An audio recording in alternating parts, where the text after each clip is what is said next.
Hey there, friends and running fans. This is Amby Burfoot, welcoming you to the latest episode of the podcast, Running State of the Sport. And this is George Hirsch, your co-host at Running State of the Sport. In every episode, we talk to the smartest, most informed, most influential, and sometimes fastest runners on the planet. This week, we've got someone who's absolutely at the center of the first great running boom in the 1970s. Indeed, without him, I'm not sure if running and marathoning would ever have reached their current popularity. So, Amby, of course, is talking about none other than Boston Billy Rodgers, also known as the King of the Roads. Bill won his first Boston Marathon in 1975. Amby, that's hard to believe, but that's 50 years ago. We can't wait to begin to start chatting with Bill. But before that, let's go to the biggest running news in the sport lately. Well, George, I can't remember another February that was like this. We just had world record after world record after world record. A guy like Jared Naguse would set a sensational 1 mile record and then find that it only lasted like 4 or 5 days before Jakob Ingebrigtsen took it down by more than a second. That's a big gap, to 3:45:15. And of course, Grant Fisher set his 2 terrific new world records in the 3,000 and 5,000. On the roads, Jacob Kiplimo destroyed the half marathon world record with his 56:42 in Barcelona.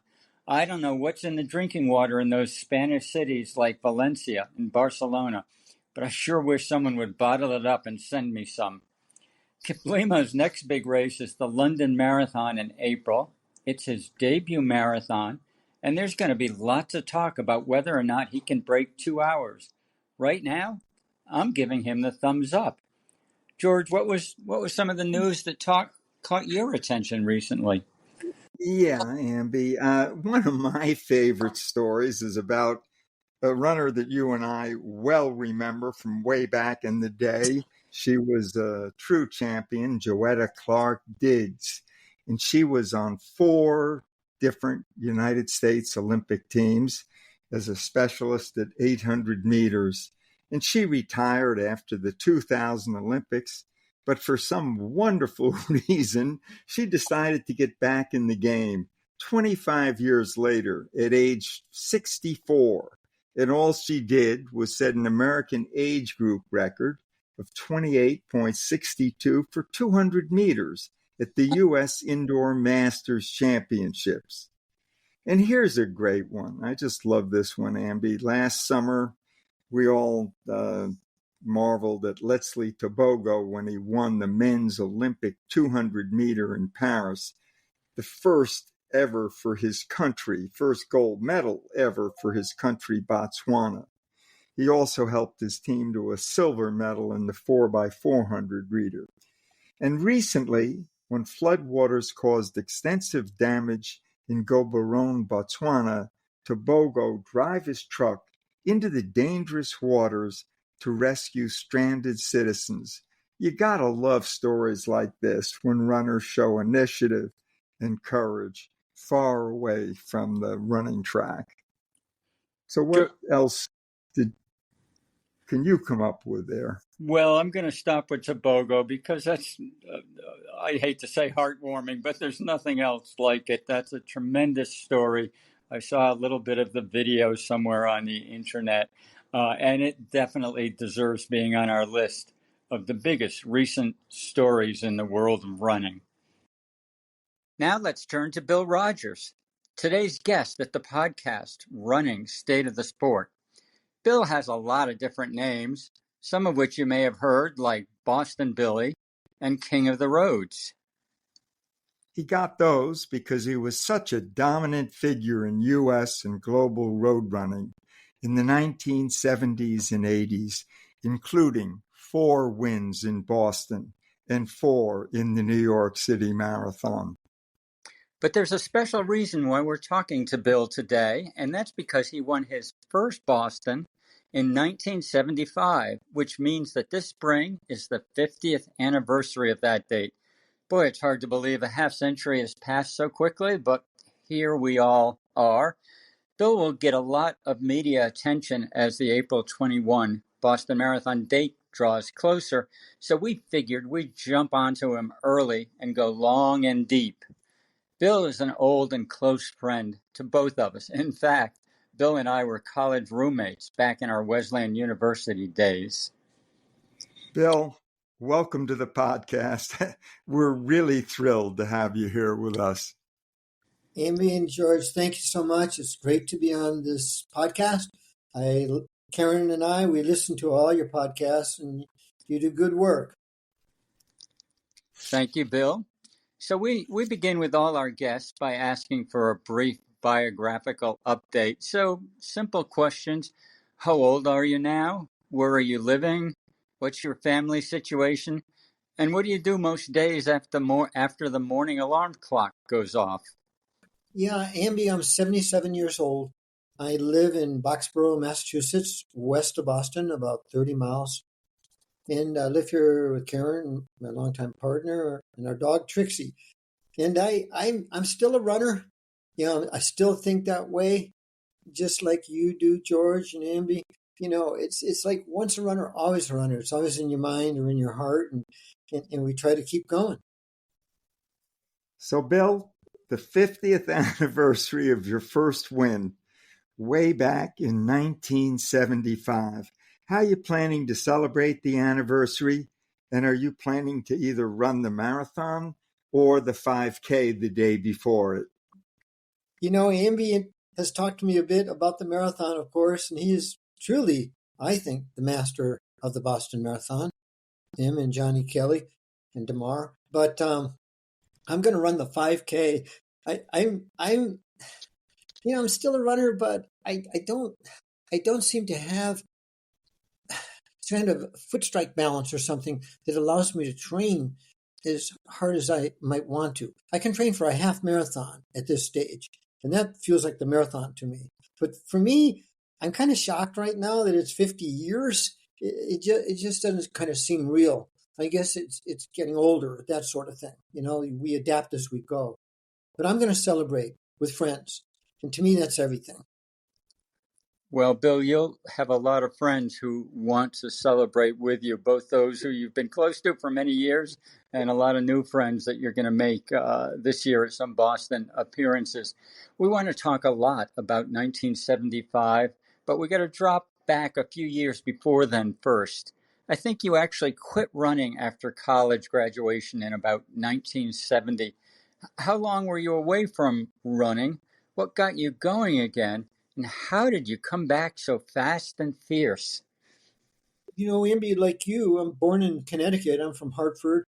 Well, I was born there. I grew up in Newington, and but I moved to Boston as part of selective service obligation during the Vietnam War, and I was against the war, and so I worked in a hospital in Boston for 2 years, and being an escort messenger, taking people around in wheelchairs and chairs and stretchers and that sort of work.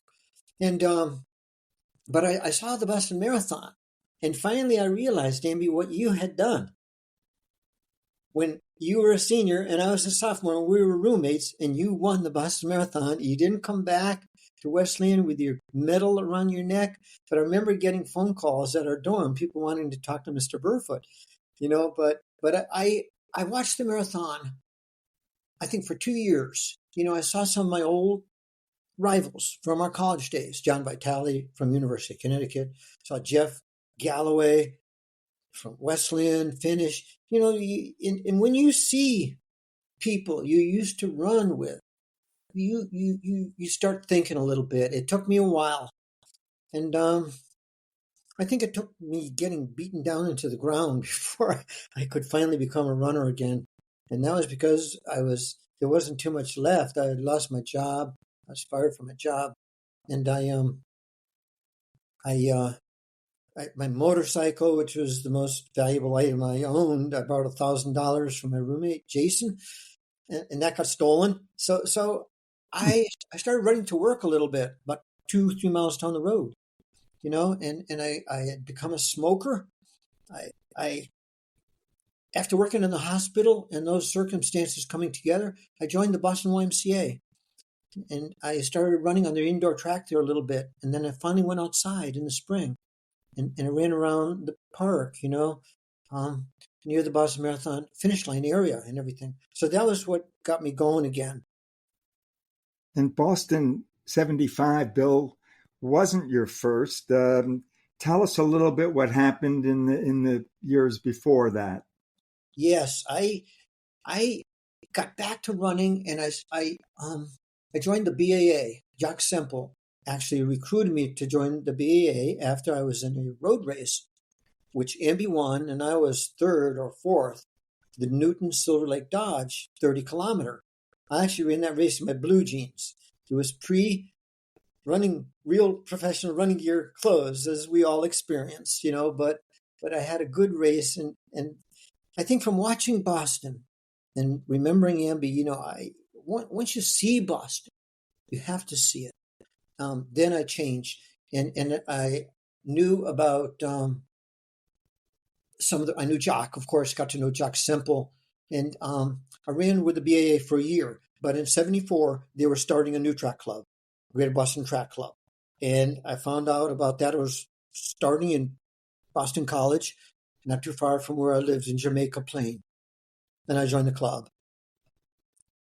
And you ran a couple of early Bostons that didn't go so well, I think, Bill. What happened, especially in '73 and '74? I'm one of these people who ran on emotions. And if you don't control your emotions, you get in trouble. Problem for me all my life. But I did drop out my first Boston in '73. I made it to the top of Heartbreak. And that has become my favorite place to drop out of the Boston Marathon. Me too.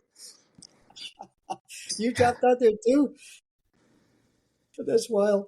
But, the marathon, it's a great, great event. It's wonderful for everybody. I don't care who you are. It's such a great challenge. And no matter your age, man or women, and in the history, I started to learn a lot about the history of Boston. And but after I dropped out, I decided that I should move to a warm weather climate because it was a warm day, and I ran too hard, too fast. So I have to move to California.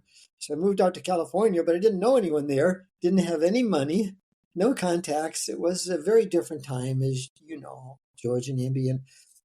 And then what you do is you go home, because that's where you can run your best. And I remember hearing Joan Benoit Samuelson saying that, and saying, someone asked her, why didn't you go to altitude to train? Maybe you would run even faster.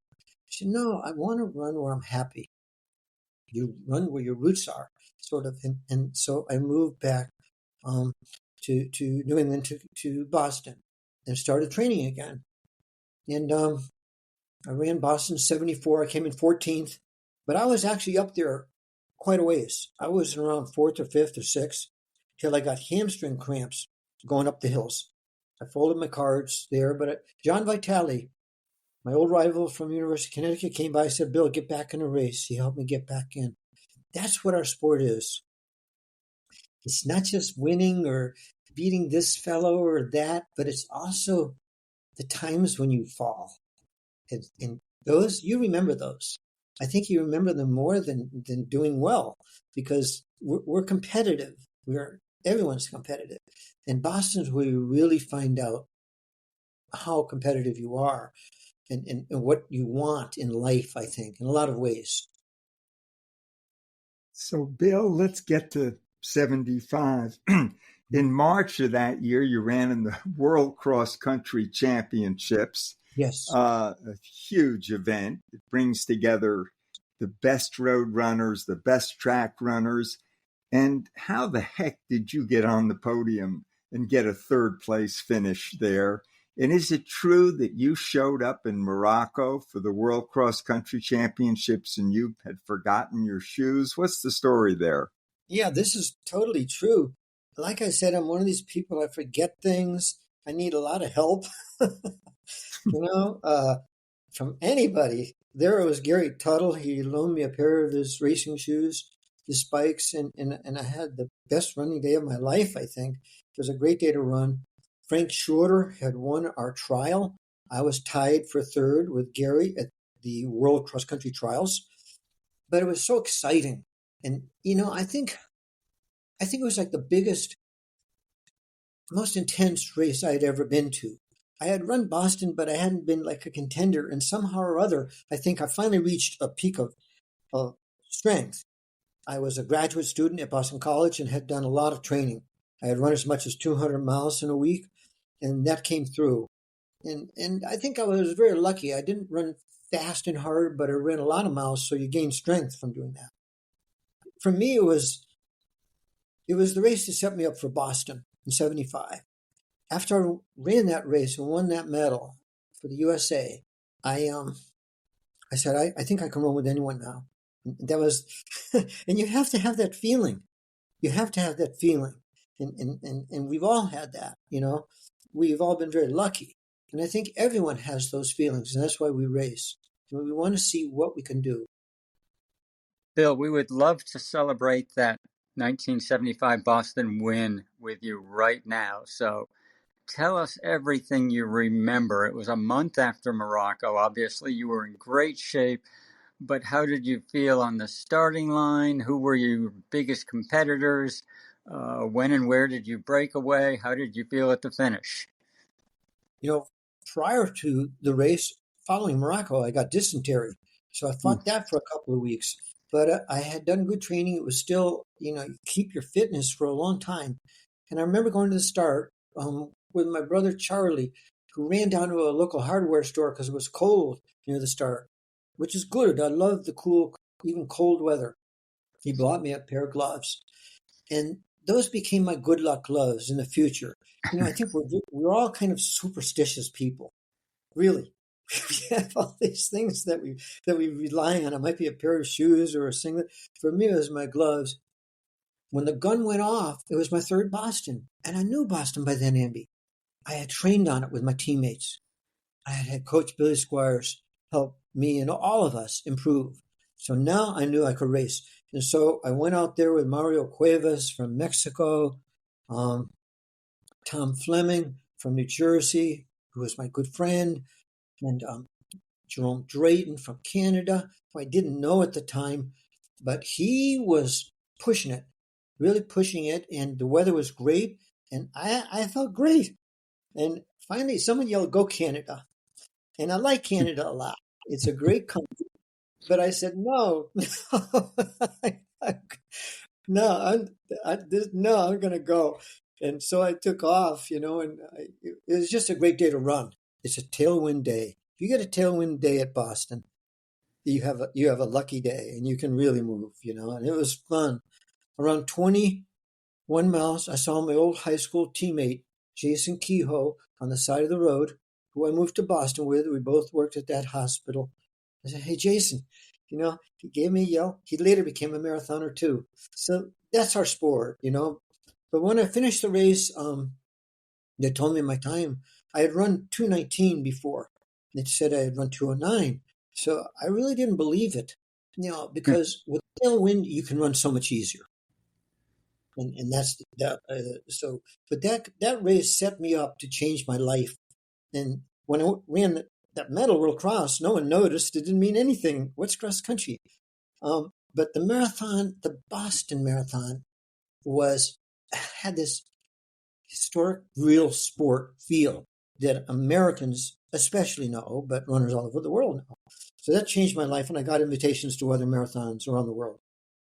Bill, 209, you stopped a couple of times to bend down and tie your shoelaces, which is quite unbelievable. You didn't double knot your shoes, but this is long, Bill, before super shoes and all these sophisticated fueling strategies that all the runners use today. I mean, and Boston, okay, you had a tailwind and that's a fast day, but Boston is not Berlin or Chicago. It's not a super fast course. I mean, that is, to use one of your favorite expressions, just mind-boggling. 209, 50 years ago. It was, for me, it was just fun because by then it had become fun. I wasn't beaten down by the heat or humidity from the old days of the 12 noon start at Boston, which so many of us have struggled with. But the shoes were sent to me by Steve Prefontaine, and that meant a lot to me. Then I got those shoes via Jeff Galloway, who was on our World Cross Country team. And I said, Jeff, I'm going to run Boston in a few weeks. Can you get me some shoes? I was a relatively poverty-stricken type runner. Most of us we were. And he sent me the shoes, and I lucked out. That's the way I feel. Bill, you just mentioned the poverty era that you and a lot of the early runners had because you were true amateurs. There was absolutely no potential for making money, excuse me, serious money at least in the sport. But things changed and marathoning got bigger and there was under the table money apparently out there somewhere. As long as I've known you, I've never asked you this question. What's the most money you ever made from one race? No, nowadays, I think some people, we were older, we can talk about these things. I was always thinking and running with my friend Tom Fleming. We trained together and we would talk about the International Amateur Athletic Federation. And we'd say, that's amateur. That's not doing your very best. Doing your very best makes you professional. It's not the money so much, but the money plays a role. And so we tried to change the sport and everything. And people like Tom Fleming, Greg Meyer, Herb Lindsay, Patty Dillon, Catalano, and that all happened in '81 at the Cascade Runoff, which was the first professional race in the U.S. over the years. But I just had this feeling. To me, Amby, it was honor is everything. It doesn't include money, but it can include money. And and I think when money came in, it made the Boston Marathon and all the sports stronger. And to be honest, I think it was the New York City Marathon and Fred LeBeau that really did that. But I would say that Will Cloney was trying to do that himself, the old race director from Boston. I know he went to Japan with Tom and I and saw the Japanese marathons. I think we went to Ome International Marathon. And he said, wow. And he was talking to us about the sport, Amby, about changes. And then he tried to bring money into the Boston Marathon, which was a struggle for a long time. But the honor thing is huge. But I just finished Jim Thorpe's great story. And I know the story of amateurism, which he lived and got beaten up for. And those amateur officials, some of them probably were really good people, but a lot of them were too controlling and treated the athletes poorly. So I think it's a far better sport. The athletes of today, the marathon's better for everybody all over the world. I think that came with New York changing first, and then Boston had to change, and that was a good thing. It was a good thing. But the most I ever got, go ahead. You're just about to answer now, I hope. 30,000. Oh, good. Okay, that's all we wanted to know. George, your question. Yeah, so Bill, the year after you first won Boston was an Olympic year, and it was a very disappointing one for you. Well, you made the team, of course, but Montreal didn't work out. And tell us about that and what happened, what went wrong. What was the story there? Really hard. That, I think, was the most disappointing race, sports event I ever ran, took part in, but great honor to make the Olympic team. And I think, but I had injured the ball of my foot. It was a metatarsal injury. I didn't know how to beat it. It's not like today, 40, 50 years later when all the physical therapists are wonderful. They're so knowledgeable. The running boom has really happened. They know how to deal with so many sports injuries. So I ran pretty well for about half the race in Montreal. But what happened was I stopped doing speed work for about 3 weeks or a month before the Olympic marathon. If you're not at your very best, some people there are. And so I got beaten down. People were yelling at me to drop out because I started to limp and walk in the race, but there's no way I was going to drop out of the Olympic marathon. So I did finish. And, but of course, little did I know down the road in 1980, I remember seeing in the Olympic Stadium, it said, "See you in Moscow, 1980." And you can't think 4 years ahead when you're a runner.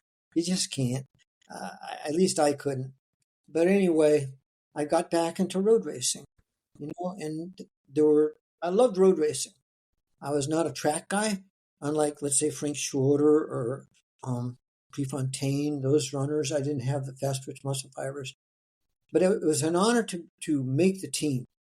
And that's always in your head. You always have that with you. Well, Bill, of course, that was an Olympic disappointment in Montreal, but boy, you came back strong in the subsequent years. Somewhere there's a stat that in 78 you won 37 out of 40 races or something crazy like that, all distances, all over the country and the world. Jim Fixx's complete book of running came out, and that added to the fuel of this first running boom. And that's when you definitely became known as the king of the roads, not just because you won so often and raced so often, but I think also because everyone saw that you were a friendly, easygoing, relaxed, engaging guy at the races. You'd talk to anyone and everyone. Why was that your manner? Amby, I just think this is road racing. This is the sport. This is the way we all are. It's not like so many other sports. I just think it's something different that is humanely universal. I love going to a road race. We all shook hands beforehand, and we all shook hands afterwards. Mm-hmm. And I saw Frank Schroeder do that. He would finish a race, no matter where he was, he'd turn around and he'd look for the next runners. It was just, you ran good, let's celebrate. And I was pretty happy that my running was going strong, and I was having fun, Amby. Just like, what we did at Westland. We were running for fun, and also that team thing. The team part of our sport never gets much coverage, but I think it's huge because it's the emotional, psychological part of our sport, which is everything. You have to love the sport. If you don't love it, you're not going to keep going, Bill, what do you consider to be your best Boston Marathon? And then even what's the best marathon anywhere that you ever ran? I think maybe my best Boston was 79 when I raced Toshihiko Seiko, who had beat me at Fukuoka International Marathon in Japan. I had been defending champion in Japan, and of course Frank Schroeder won 4 times at Fukuoka. And that was kind of the unofficial world championships of marathoning. These days we have the Abbott World Marathon Majors, but then it was a little different, and it was Fukuoka. So when Toshihiko beat me at that race, I knew he was very, very focused and a real strong finisher. So at Boston, he didn't know about the hills so well, I don't think. In Fukuoka, and most marathons are pretty flat. But I love the hills, actually. I always loved the hills. I love the downhills of Boston, but it took me a while to get used to them. But I lived there. So anyone who lived in Boston, Greg Myrie moved to Boston. A few years later, he wins Boston. Bobby Hodge, he lives in the Boston area, comes in third, in 79. So we had that edge with Greater Boston Track Club. It's the same edge, I suppose, that the BAA has now, but it's harder to achieve that just by living there. But if you know the course, major factor. I think that making the Olympic team that day, that was the day. I remember. So Boston 79, would you say that was your best marathon period anywhere?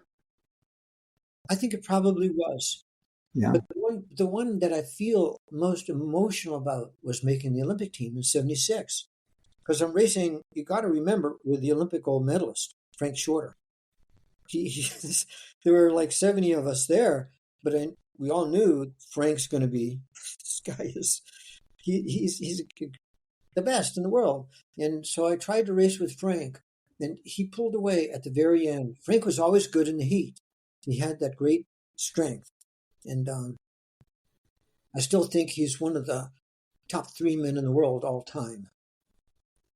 Bill, let's talk about a little bit more about the training that you did back in those days, because it carried you through a lot of years, a lot of victories, marathons, and shorter distance races. What was the most mileage and your average mileage, and what did you do about things like long runs, tempo, hills, and speed work? Yeah, of course. At Wesleyan Amby, we did a lot of road training. You were aiming for Boston, and I was training with you. So I learned a lot from you and from Jeff Galloway, too, and our teammates and Coach Swanson. So I always had, that kind of support. And if you need your teammates, no one, loneliness of a long distance runner is a myth. We're a team sport. So I had that with Greater Boston. And Coach Squires. We know Coach Squires was a near Olympian. He was one of the best milers in the country. He went to Notre Dame, high-level track school. He trained us all on the track and on the road. So we would go on the road and do a 22-miler, let's say, and we'd be in a couple of different groups, and we would do fartlek. We might run 10 6-minute pickups in the 20-miler, something like that. So rather than sticking to one pace, it was vary the pace, just like a race. So I think everyone is doing that today, but it's more scientific today. So a lot of my running ambi was really easy. I think maybe it kept me from getting injured, but we did go to the track as well every week. We trained indoors and outdoors, and I would race on the track a bit. The New England 3-mile, the New England 6-mile. I'd run New England cross country, and we all did. We had that team, and we did very well as a team. And I still think Coach Billy Squires was one of the best coaches in American history. There are coaches today who are more scientific, and perhaps they can raise their athletes to higher and higher levels. But I think the heart, the love, passion for your athletes, for their success and what you can do. Billy, he loved running. He ran the marathon himself, and so we were having fun. And I think that is a big part of it. When I watch the runners today, I look at their faces, and I can see, for example, Grant Fisher. This guy is just having fun, and that gives him his strength, and I actually know his coach a bit, Mike Scannell, and I think it can't be just training. It has to be, what do you want ultimately, from the sport, and friendship's a huge part of it, Bill, in 1980, the U.S. boycotted the Olympic Games, and you boycotted the Olympic marathon trials. It's been a lot of years now since 1980. And what did you think of the Jimmy Carter boycott then, at that time, and now with many decades more to ponder it? And how did it affect your own marathon career? At that time, I recall all of us were training for the trials. I remember Tom Fleming and Bobby Hodge were down in Florida, and I was down there too, trying to train, get ready for a warm weather trials race. And none of us ever thought that there might be a boycott of the Olympic Games, because the United States, along with Greece and Great Britain, were always there. I mean, we are a big piece of the Olympic Games. So we were really surprised. Later, I read a book by a historian. I believe he was with the Naval Academy, where President Carter had gone to school. I knew he had been a runner. I had met President Carter with Joan Benoit Samuelson. We got invited to the White House in '79 after we won Boston titles. I didn't know he was that much of a runner, but he was asking me questions about running. I admire him to this day tremendously, but I was against the political side. I knew what it was. It was dangerous because you started to feel un-American. That was the tough thing. very tough. And but I ultimately came to the conclusion. I was looking at these polls, and if the American people don't want us to go, we shouldn't go. That's the way I felt, and that's the way, But in terms of 1980, I think they had the Olympic trials, but I had already made our Olympic team. So other runners, Benji Durden made the Olympic team, and so I had that honor already. But I ran Boston instead, and that was my fourth Boston. So I had that to sink my teeth into. I think I was getting a little worn down too, George and Amby, by then. I mean, this is a wear you down sport, and there's not too many people that are, have some of the careers, that some of the athletes have had more recently. But it can get you. It's an injury sport too. It's ultimately a great health sport if you run it kind of moderately. But I think I did the right thing. And I like President Carter to this day. He was a great president, I think. Bill, I'm going to switch things up a little bit. Certainly, you ran longer and harder and raced more than any of us can think of. But I want to go back to those Greater Boston Track Club workouts of yours. And every once in a while, there was a skinny little kid who would come and run with you. He might have been 14 years old. His name was Alberto Salazar. Do you remember those days and what it was like to have this kid run with you? Yeah, of course. Alberto was brought to the club by a fellow who was not a fast runner in our run club. His name was Kirk Frengel. Sadly, he's now gone from Georgia. And he went to Tufts University and a very solid runner. But somehow or other, he bumped into Alberto. I think he was living near where Alberto was from Wayland, Massachusetts. And Alberto was already becoming a strong high school runner. I remember talking to him a bit, and of course I got to know him a lot in future years, because we duked it out a lot too. At the Falmouth Road Race, at the 8-miler that the Greater Boston people did, the Freedom Trail Road Race. I was duking it out with him there. He went off the course. He was like 80 yards ahead of me. I said, Alberto. He came running back, catches me, and then we're duking it out. With a half mile to go, I said, "You want to tie?" Because that's my personality. Alberto turned to me and said, "Do what you have to do to win." That's a good one. He was just in his intensity of youth days when Alberto would push himself, as we know, into the ground. And he became, I think, a brilliant coach, but sometimes too tough a coach. I don't think I would have made it under Alberto, but I like Alberto a lot, and I know he's had some tough times. We all have some tough times, but to me, he's always a friend, Bill, speaking of Alberto, you were in that very famous Duel in the Sun race in 1982. Perhaps you were just a little beyond your peak at that point. I think you got fourth in that race. Where, of course, Alberto edged Dickie Beardsley, right in the final stretch of the race. How long did you hang with those guys? And before the race, who did you think would have been the likely winner? George, I knew that Alberto had just duked it out with Henry Rono, a runner, by the way, who I raced a number of times myself. And I knew who Henry was, Henry was for real. And and he pushed Alberto. I just watched their 10K out in Oregon, which Alberto arranged. He wanted to race Henry, and he supported Henry, though they were dog-eat-dog athletic rivals. Henry, of course, won, but it set Alberto up mentally to say, "I'm ready for Boston," And of course he was. Nobody knew Dick Beardsley was going to be ready for Boston. We knew Dick was a good runner, but we didn't know that he was like Alberto Salazar, that he's one of the toughest-minded runners in American history, just like Alberto is. So I think I stayed with him maybe 10 miles.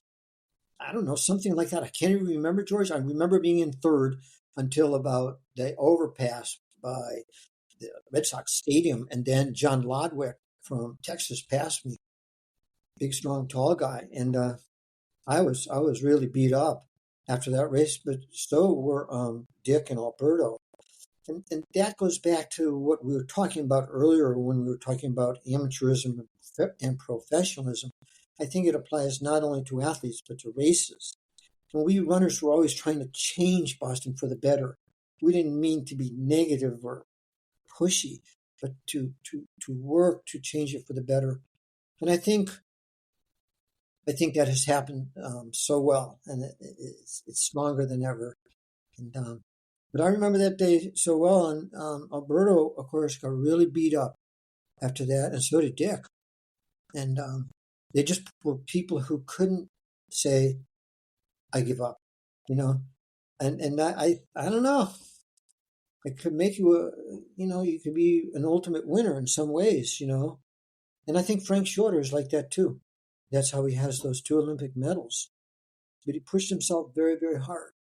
And I don't know, there's something that is in the minds of the best runners, like Ilya Kipchoge. I don't know him, I know who he is, but you wonder about what drove him to become that athlete. You know, what drives all of us. Bill, you kept racing pretty hard into your 40s and 50s, and I think you set some American age group records. I'm not sure that any of them still stand today. But my question is, why do you think the top masters runners in their 50s, 60s, 70s usually aren't the same guys who were fastest back in their open competition days? I think, baby, it's Amby, I do believe, Amby and George, that there's a wear and tear psychologically and physiologically. It's our bodies and minds, you know. I ran 60 marathons in total. I won a significant marathon on 5 continents, just like Frank Shorter and Ron Tabb. And but people don't marathon as much as we did today. They're smarter. We were running a little bit too much. The excitement of the changes, that money was coming in. I know I over raced, and it cost me. I dropped out of 8 marathons. They were all hot, you know. Some crushing blows, but I think it's a lot of the top runners who are older, like Jeannie Rice or some of the Frank Bright group runners. They maybe didn't race as much. Andy, I think you're kind of an exception to this major rule that you can keep. And I think it's your love of the Boston Marathon. Bill, I'm at the bottom of the age group. I'm not even close. But you're there. That's the difference. You are there. And how many people from the 70s or 60s are there? And most of us are not. So I think you're kind of standing alone, just like you did that day when you were a 21-year-old kid. But that's because I think for some different reasons, Amby, and one was Mr. Johnny Kelly from Connecticut. Boston. So, Bill, at one point, you had a clothing company, Yes. retail stores in Boston, and those have been gone now for quite a while. And, what happened there, and were they viable businesses? Did you make some decent money over those years from your businesses? Yeah, the clothing line thing, Frank had started his Frank Shorter running wear, and I actually went to New York City to the sporting goods show there and bought Frank Shorter gear for our store, our Bill Rodgers Running Center, which I named for it to be a site where runners could come in and learn about the sport, meet podiatrists, that sort of thing. And but I somehow or other I came up with the idea, well, if Frank can do it, well, I'll try to do it too. And so we started our clothing line. It ultimately hit the wall because of the big shoe companies got into not just shoes, but they're getting into the clothing too. And I took some pretty big financial hits from that. My house was taken from me. But I guess I was angry at the time, but it's so long ago. I can't really, it's gone. It was part of my life. And But I did make some good money. In my life, I'm not a poverty-stricken runner. I mean, I think I always felt that marathoners, that people in athletics, I believe what Noah Lyles believes, that we're as good as athletes in any other sport in the country and in the world, whether it's soccer, football, basketball. I think people in athletics are the same. And if you can reach this high level in this global sport, then you've proven that, and he certainly did. And so I'm doing fine. I'm having fun now with running. I run with some of my friends who are older. We're all older. We're all slowed down. I run with Karen a lot, my longtime partner, and she's a good runner, and she's got some fast twitch muscles. She's ahead now. It just suddenly happened. Like, how the heck? It's like, and when I go to races now, I'm kind of very flustered, because I'm not able to race the way I mentally feel I could race, but I physically can't.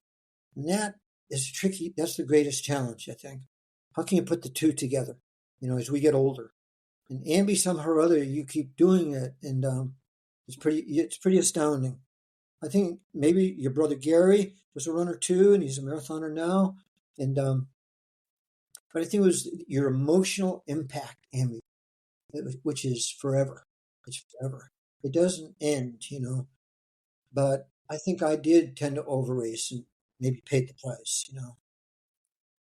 Bill, you partially answered this question, I think. You just said it's tough to go to races and not be able to run as hard and fast as you once could, and all of us aging athletes understand that. But what is it that keeps you out there? I mean, if it's getting more difficult, why are you still running? Why are you still trying to stay as fit as you can? And how important do you think that is to your health and to the American public health? Well, I could ask the same that of you, Amby and George. I remember running with you, Amby, and George when George was 75 years old at the New York City Marathon and ran a hell of a race. So I think we all have it in our blood. It's something in our minds that we know that we are meant to move. And the sad thing is, I think, despite the running boom, which has continued to echo, and now is so much all over the world, most people get chosen for a sport in high school. And if you don't get chosen for some of those key American sports, you think I'm not an athlete. I can't be that good. But there's many other sports. So I love seeing the rise of soccer and the rise of running and the way, for example, let's say women have come in over the last 30, 40 years, bigger and bigger numbers. So there's this kind of equal participation. And now older people are out there. And these signs are great for our society.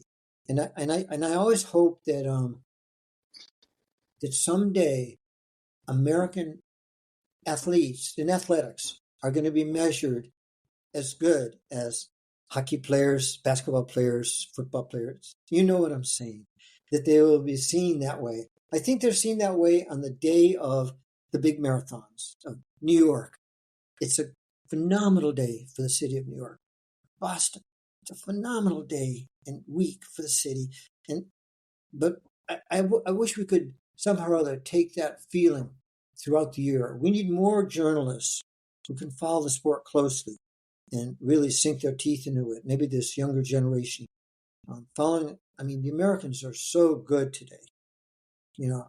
Connor Mance, Clayton Young, O'Keefe, Dakota Lindworm, Molly Seidel. Karen and I are watching this younger generation, and they're off the charts.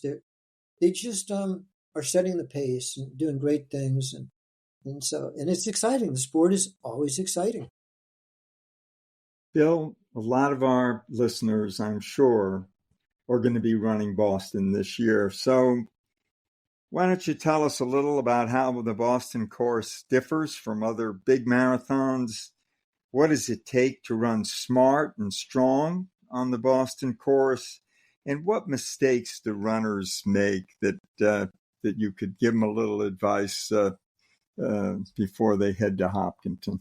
George, I know you've run Boston too.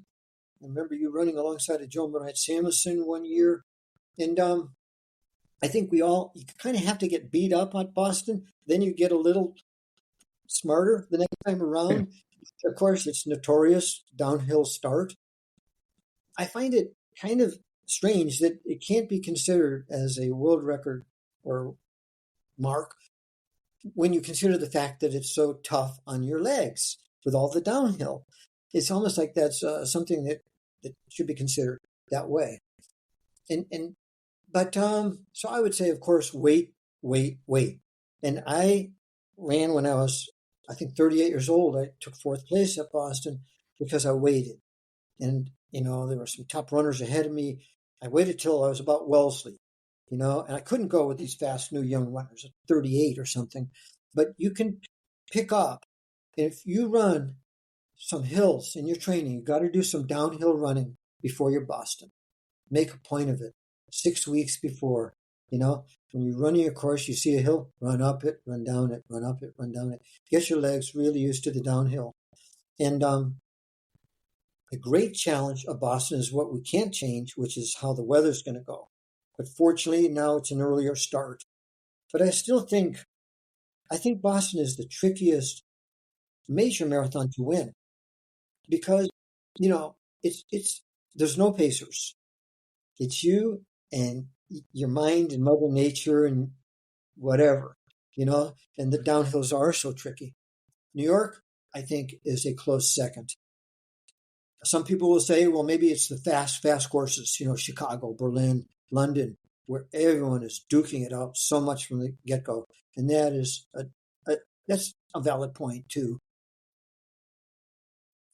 Bill, George, and I certainly think that everyone who's running today ought to know your story and everything you've done and contributed to the sport, but that simply isn't the case. There are a lot of younger and even middle-aged runners who don't know a lot about you.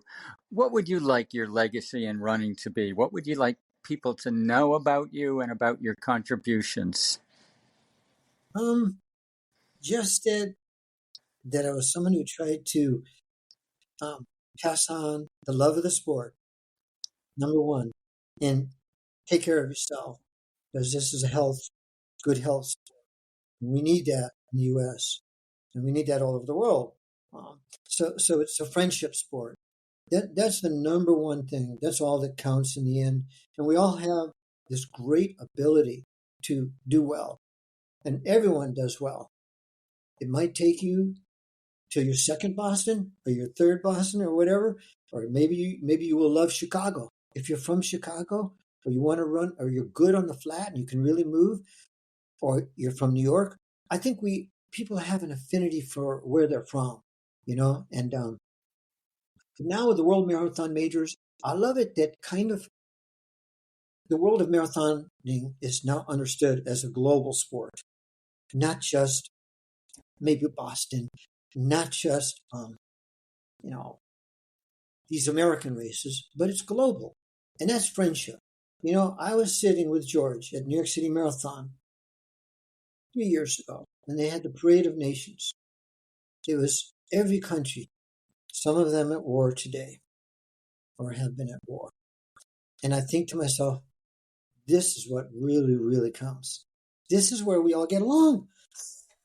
And it's in this simple little, not the biggest money sport, but it's got something that's priceless, and I don't know, no one can define it. You can't really explain it. It's just, there's some goodwill in this sport. We all know that we're equal and we get along. And that's the best thing. So, Bill, I think Amby and I could go on for hours with you, but we usually wrap up with a couple of questions with all of our guests. And one of them is the state of the sport today. What do you think is really good in our sport? And, be candid with us. What can be improved? Well, I think we talked a lot about the good. There's global. It's for men and women. And some sports are not. And yet they get tremendous support. And I don't totally understand that. But so So what are the good things of the sport? Is that what you're saying, George? Yep. I think that and the health and fitness factor, we, aren't doing so well as the days in 1963 when President John F. Kennedy said, you know, take care of yourselves, your health. Benjamin Franklin said it's your first wealth. We all should do that because why not? You don't have to run the marathon. The marathon is just a quest.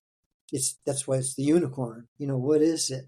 It's a quest, but I like the American attitude is go for it. Go for it.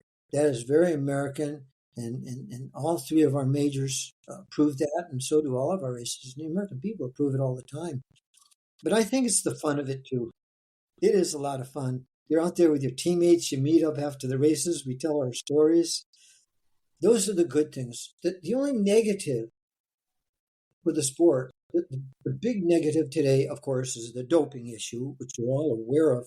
But I don't think most runners are aware of that. And some are, I think, non-professional runners. Let's face it, a tiny percentage of people are going to make prize money or get appearance money in the sport. Sometimes I think we need to reveal the amount of appearance money so that the general public, because, you read in the paper about this baseball player being signed for $30 million for a 5-year deal or things like that. Americans, we tune into that. We tune into the money side of things.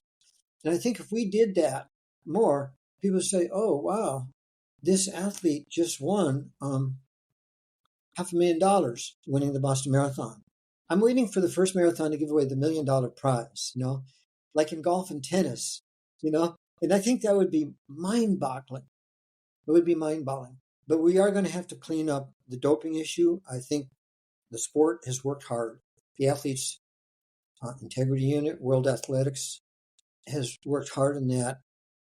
Exactly how it's going to be solved is going to take just more hard work, I think.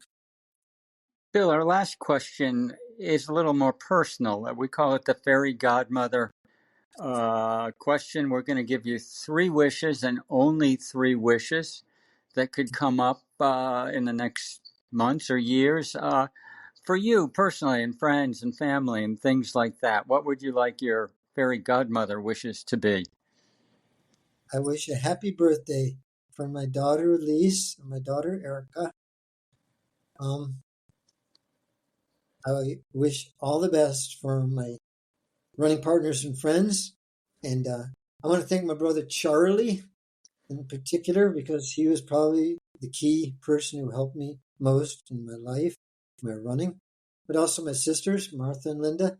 And I guess lastly, I think running brings peace amongst people. So maybe let's use it for world peace. I think we made a lot of progress already. So those are tremendous answers, Bill. Thank you so much. Thank you for being on this podcast. It's really been an honor to have you with us and to talk about all these things. George and Amby, it has been fun. We've known each other so long. I'm looking forward to seeing you at Boston. Taking my hat off to you both. And thank you for having me on your show.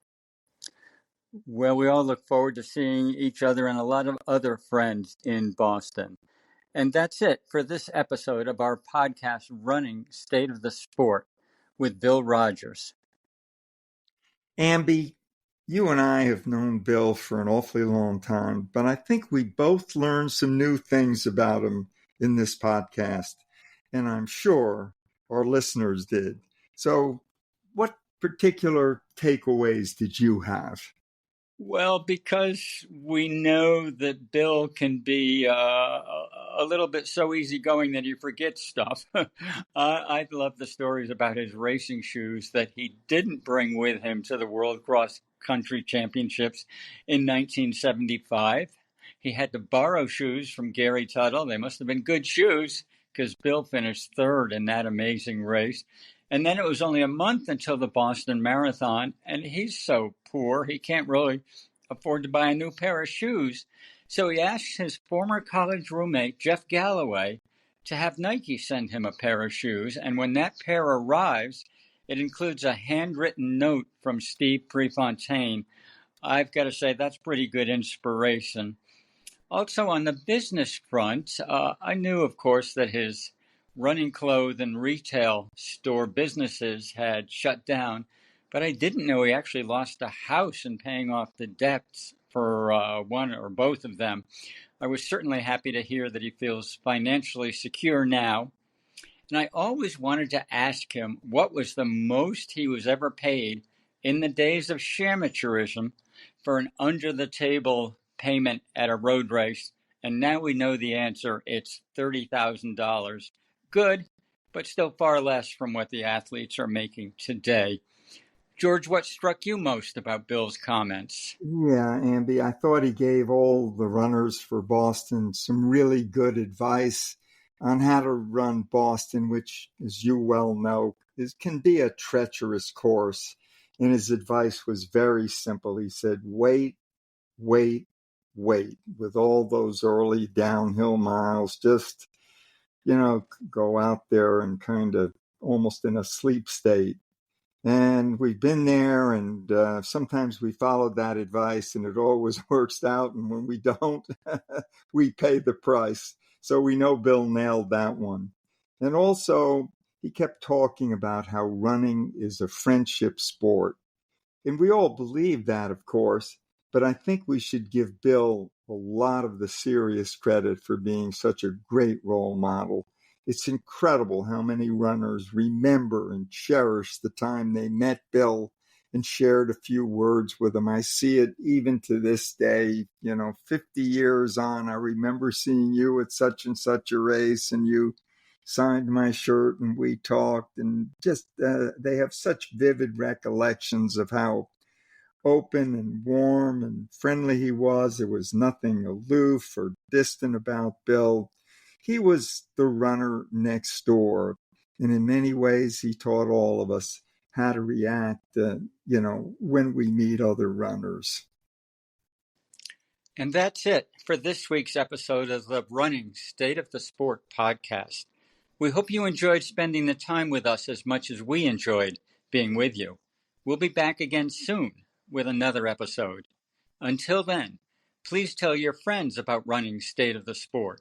We'd also appreciate a review at your favorite podcast host, like Apple Podcasts or Spotify Podcasts.